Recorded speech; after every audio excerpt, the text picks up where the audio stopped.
Evangelho, Jesus acentua muito isso, mas ele alarga um pouquinho a nossa compreensão. A parábola que nós temos é a parábola do administrador infiel. Entenda bem, é uma parábola, uma história.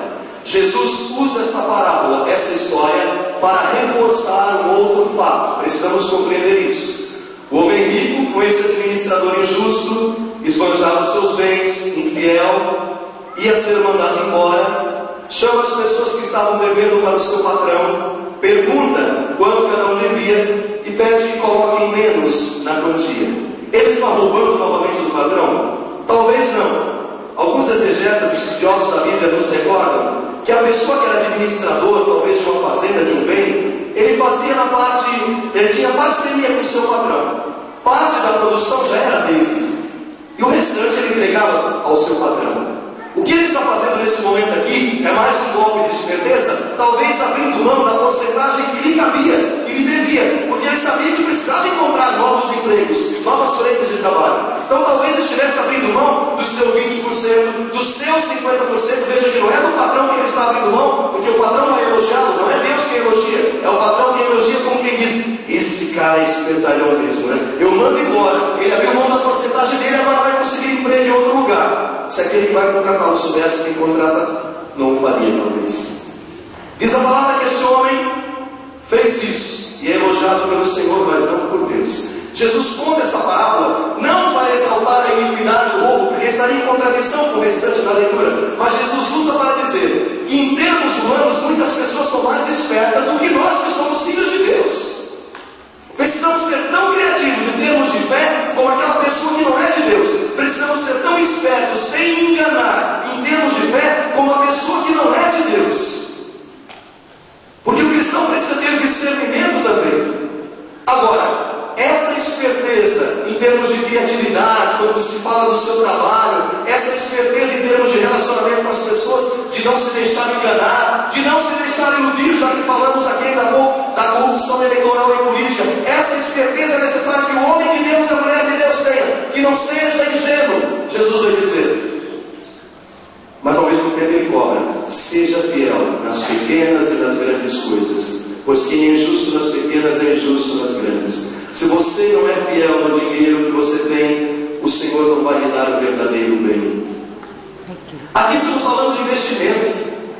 Muitas vezes queremos crescer rápido demais e nos apostamos daquilo que não nos pertence. Por trás de todo roubo há uma maldição, eu sempre digo, porque há um choro de Deus e um sorriso do maligno.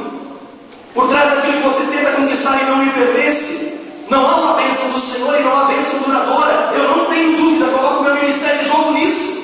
Portanto, se não me pertence, desfaça disso, passe adiante, como diz a palavra, faça caridade que seja, devolva se for necessário, se você puder, mas se não me pertence, abra mão disso. Isso vale para todos os valores, vale para o dinheiro desonesto que você consegue roubando. Essa questão da honestidade, quando Jesus diz não se pode servir a dois senhores, estamos com a missa da catequese, vale também para os seus relacionamentos. Seja honesto, transparente e fiel com a pessoa que você ama. Se alguém não faz parte, você não consegue viver com ela publicamente, com a pessoa que faz você viver em adultério, em prostituição, também não lhe pertence, desfaz disso, abre mão disso, isso não lhe pertence, isso destrói sua família, tem destruído, tem carregado uma série de problemas um atrás do outro, e você não tem percebido isso. Aprende a abrir mão disso e constrói o reino dos céus. A quem você ama mais? A Deus e a sua vontade? A família que está ao seu lado, é seu próximo, sua esposa? Se é isso, tem que fazer esforço e escolhas. É impossível você ficar com um pé no barco e outro na praia. O barco se distancia e você cai. É necessário ter um coração de juízo. Vou contar uma história para as crianças, mas vai servir para você entender alguma coisa. As crianças da catequese. Havia um senhor que tinha uma grande fazenda aqui na terra, e ele também tinha um péssimo hábito de contratar trabalhadores quase que escravos. Ainda existe isso hoje em dia no Brasil. Pagava muito pouco, as pessoas sempre ficavam dependentes dele trabalhando naquela fazenda. Queria crescer a todo custo, e não importava a forma. Acontece que esse patrão morreu e morreram também alguns dos seus trabalhadores. Ele se encontra na porta do céu e vai entrar. Seus trabalhadores já haviam entrado no céu. E a pessoa que o recebe no céu passa com ele e vai mostrando a residência reservada para cada um no céu, a casinha que foi reservada para cada um no céu. Ele diz: olha, você está vendo? Essa casa aqui boa, de madeira, é daquela pessoa que trabalhava com você lá, cuidava do gado, e agora ele investiu tanto lá na terra, recebeu uma casa boa aqui no céu. Andou um pouquinho mais, viu? Está vendo essa outra casa aqui? Casa um pouco melhor, né? Já é uma casa de material até. Você lembra daquela pessoa que trabalhava com você, que ajudava todos os que podiam, uma pessoa sempre para frente, apesar das dificuldades, se mantinha fiel? Pois é, essa casa aqui de alvenaria, essa casa de material aqui, já é daquela pessoa. E aí, aquele patrão fazendeiro, que tinha entrado no céu, pensou: puxa vida, se os meus empregados receberam uma casa tão boa assim, para mim está reservado um negócio melhor, com piscina e tudo, né? E andando, ele foi até que a pessoa que recebeu no céu: bom, essa aqui é a sua casa. E ele olhou e deu de cara com um barraco, quase caindo, mas caindo mesmo feio. Não caía assim por misericórdia, todo feio, todo ruim, não tinha mais telha, não tinha nada daquele barraco ali. E a pessoa que o recebeu, talvez hoje, essa aqui é a sua casa no céu. Mas como? Os meus empregados já receberam coisas melhores do que eu. Para mim reservado esse barraco aqui, quase caindo, nem telhado não tem e tal. E o anjo que recebeu disse assim: a gente só constrói aqui no céu com o material que vocês nos mandam da terra.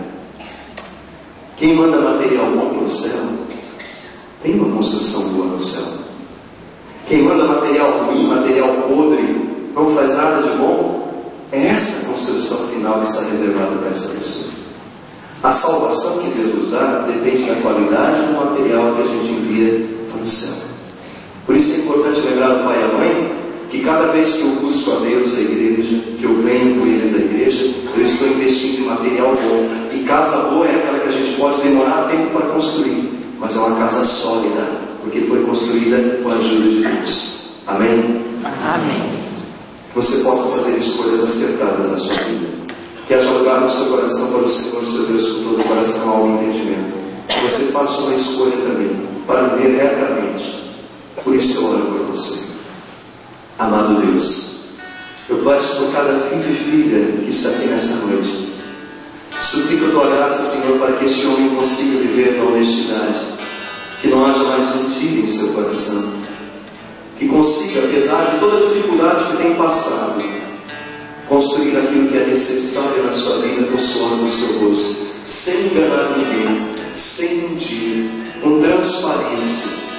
Que também não seja ingênuo, Senhor, a ponto de se deixar iludir, como diz a palavra hoje, porque os filhos das trevas muitas vezes são mais espertos que os filhos da luz. Dá-me a graça de fazer uma boa construção no reino dos céus, com o material bom que eu envio daqui, minhas obras, minha oração e meu esforço. Bendito sejas eternamente por toda a ajuda que me dás. Glória ao Pai, ao Filho e ao Espírito Santo, como era no princípio,